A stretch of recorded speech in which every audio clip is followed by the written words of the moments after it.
देखिए एक क्वेश्चन मैंने और तैयार किया, जो पिछला क्वेश्चन था उसी के जैसा ही, लेकिन थोड़ा सा बढ़ा दिया हूँ। यहाँ 3 रिएक्टेंट है और एक्सपेरिमेंट नंबर यहाँ पर 4 है। कहने का मतलब 4 एक्सपेरिमेंट हुए, 3 रिएक्टेंट से मिला हुआ रिएक्शन है।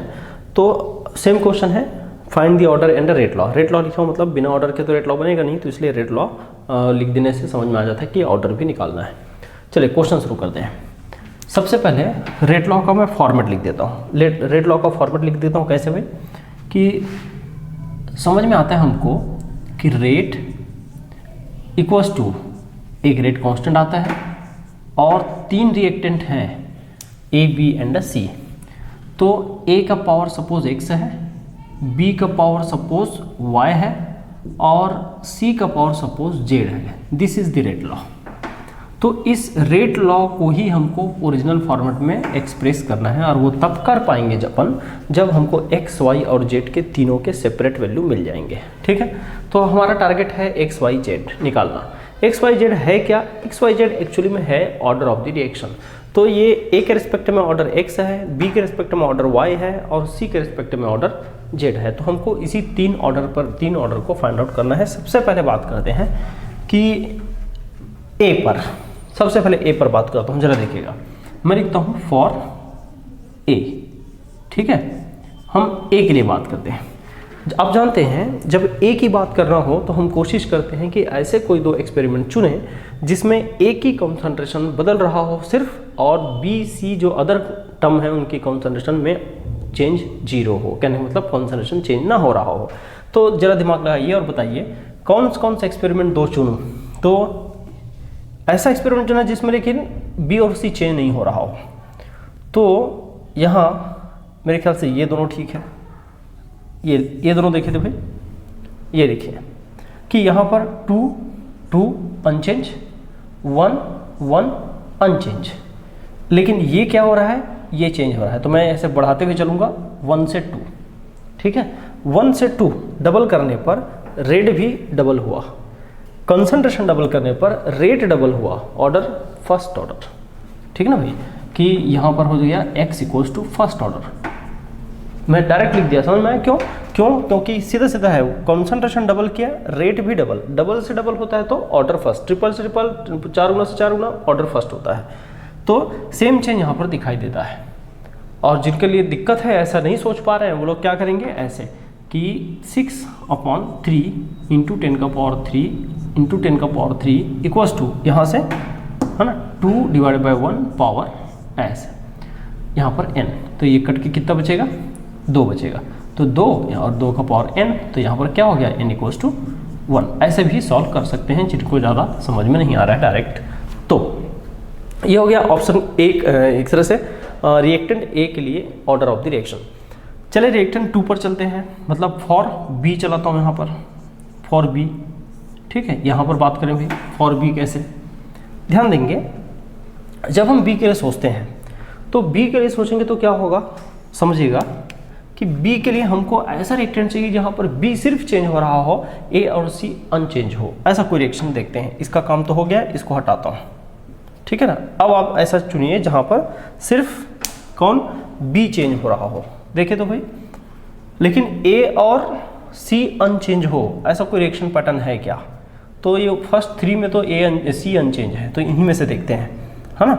तो फर्स्ट और थर्ड अगर लेता हूँ, समझेंगे इसको, ये देखिए फर्स्ट और थर्ड। तो फर्स्ट और थर्ड में देखना, ये 1 1 अनचेंज, यहाँ 1 और यहाँ 1 अनचेंज, सही है। और ओनली चेंज कौन हुआ, ये यहाँ से यहाँ तक। तो अब देखिए B को 1 से 2 करने पर रेट 1.5 से 3.0 हो गया। पावर को जरूर ध्यान देना, पावर सेम होना चाहिए तब ठीक है। 1.5 से 3 मतलब डबल हुआ। तो यहाँ पर क्या हुआ, कंसंट्रेशन डबल करने पर रेट भी क्या हो गया, डबल। तो then y equals to answer क्या हो गया, आल्सो फर्स्ट ऑर्डर। अब जो डाउट में है वो फिर से वैसे ही सॉल्व करेंगे जैसा अभी किए थे। ठीक है, क्लियर। अच्छा, अब बारी आती है किसके बारे में, z के बारे में। तो z को मैं यहाँ पर सॉल्व कर देता हूँ। यहाँ लिख रहा हूँ भाई, ध्यान देंगे z को इधर फॉर z या c, फॉर c हमको निकालना है क्या, z निकालना है। हाँ देखिए, ऐसा कोई रिएक्शन देखें जहाँ पर c चेंज हो रहा हो, बी और ए चेंज ना हो रहा हो, तो सी तो ये इस चौथा को तो शामिल करना ही पड़ेगा, है ना। अब 2 और 2 है तो ये हो जाए तो अच्छा है। जरा देखना, मैं आपको बताता हूँ, है ना। कैसे देखेंगे भाई कि मैं ले रहा हूँ इसको 2 और 4, हाँ गौर करना, 2 अनचेंज, यहाँ पर बी भी अनचेंज, सी हो गया डबल, ये लीजिए सी क्या हो गया डबल, ठीक है। तो सी अपने पास डबल हो गया है, तो फिर से यहाँ से बोलूँ सी को, अब देखें ये दोनों अनचेंज, सी को डबल करने पर रेट थोड़ा सा चेंजेस है, इसको थोड़ा सुधारते हैं। यहाँ देखो 2.4 है, अगर मैं इसको 24 लिखता हूँ तो 10 का पावर क्या हो जाएगा 3 हो जाएगा, है ना। अब बैलेंस हो गया ना पावर, तो पावर बैलेंस हो गया। अब देखो 6 से सीधा 24 कितने गुना, 4 गुना। मैं वापस रिपीट करूँ, कंसंट्रेशन को 2 गुना करने पर रेट कितना हो गया 4 गुना, कंसंट्रेशन को 2 गुना करने पर रेट हो गया 4 गुना। इसका मतलब क्या, सेकेंड ऑर्डर, सीधा सेकेंड ऑर्डर बोल रहा हूँ, Z = 2, ठीक है। और जिनको Z = 2 नहीं समझ में आया मान लो, तो मैं बोल दूँ या वही तरीका फिर से, कैसे भाई, यहाँ से देख लेना 24 डिवाइडेड बाय 6 = इधर लेफ्ट साइड क्या रहा, क्या था भाई 2 डिवाइडेड बाय 1 पावर n, तो 6 × 24, तो यहाँ 4 2 का पावर n, तो यहाँ से समझ में आ रहा है 2 का पावर 2, है ना, = 2 का पावर n। तो ये क्लियर क्या बता रहा है, n = 2। हो गया काम। हाँ भाई, अब इतना होने के बाद ये भी एक तरह से क्वेश्चन हो गया लगभग सॉल्व। अब मैं फॉर्मेलिटी निभा रहा हूँ क्या, उसको देखेंगे। फॉर्मेलिटी ये है मेरे लिए कि अब सीधा रेट लॉ में फिट करूँगा। कैसे फिट कर रहा हूँ ध्यान देंगे, मैं एक यहाँ बनाता हूँ, यहाँ वापस बना रहा हूँ, उसी रेट लॉ को दोबारा लिखते हुए वापस डिजाइन कर रहा हूँ। ये लिए, हैंस आंसर इज रेट = यहाँ से k और a का पावर, अब बताते जाएं आप लोग, a का पावर क्या लिखूंगा भाई, यहाँ से कितना है n 1, x की जगह 1, b का पावर ये भी 1, और c का पावर आया है 2, है ना। ये क्या है, z है, ये लीजिए, ये फाइनल आंसर होगा। तो ऐसे ऑब्जेक्टिव सब्जेक्टिव दोनों तरह से क्वेश्चन आप तैयार रखना।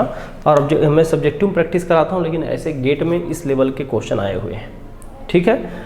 कभी बाई चांस हो सकता है किसी में कॉम्बिनेशन नहीं बना, है ना, तो जितना बन रहा है उसको पहले सॉल्व कर लो, जो नहीं बना उसको फिर वो लॉग लेके कर लेना, है ना। लॉग लेके कैसे कर लेंगे भाई, कि आपको एक हिंट दे रहता हूँ, हिंट ये समझेगा, यहाँ पे मैं एक हिंट दे रहा हूँ, उस हिंट को समझेगा कि कभी कभी हो सकता है कॉम्बिनेशन ना बने या डबल ट्रिपल वाला कॉम्बिनेशन ना बने, उस समय क्या करना है, तो ये R2/R1 है, मान लो 3 है, तो मैं लिखूंगा कंसंट्रेशन ऑफ A, है ना, कंसंट्रेशन ऑफ A, या ऐसे लिख देता हूँ सीधा सीधा, कैसे लिख रहा हूँ समझेंगे, concentration of A1 A2 upon concentration of A1, ऐसा 1 से 2 पावर x, है ना। और जो दूसरा है वो इनटू में रहेगा, C2B का और C1B का पावर y, इनटू में तीसरा रहेगा C2C और C1C पावर z, ऐसा। तो और जिसका चेंज नहीं हो रहा है वो तो गायब हो जाएगा, 1 1 होकर कट जाएगा, और जो नहीं चेंज है वो बच जाएगा। फिर इसी पावर को सॉल्व करना, इन तीनों में से मान लो 2 का पता चल गया और एक का हमको ना डबल ट्रिपल और कॉम्बिनेशन नहीं बन रहा है, तो भैया आप इसको रख के सॉल्व कर देना। तो ये मैं हिंट दे रहा हूँ, हालांकि क्वेश्चन इतना लेवल का नहीं बढ़ाता, लेकिन मैं एक हिंट बता दिया हूँ कि कैसे आपको करना होता है। क्लियर है, मैं इस पर क्वेश्चन नहीं करा रहा हूँ, ठीक भाई। मैं ये बोला, वापस बोलता हूँ कि जब कभी डबल ट्रिपल वाला जैसे कॉम्बिनेशन नहीं बन रहा है, ऐसा कोई कॉम्बिनेशन नहीं दिखाई दे रहा है कि 2 सेम हो और 1 बदल रहा हो, ऐसा कॉम्बिनेशन नहीं दिखाई दे रहा है किसी एक के लिए, तो जितना पता आपको लग गया ऑर्डर, जिस भी 2 रिएक्शन को आप चुन रहे हो, इनमें से 3 में से जिस भी 2 एक्सपेरिमेंट को चुन रहे हो, उस 2 एक्सपेरिमेंट में x और y में भी जो भी डाटा है, x की जगह x रखना, y की जगह y, और z निकालना है, तो z तो अननोन रहेगा। फिर इसको मैथमेटिक्स सॉल्व करेंगे, आराम से आंसर आता है।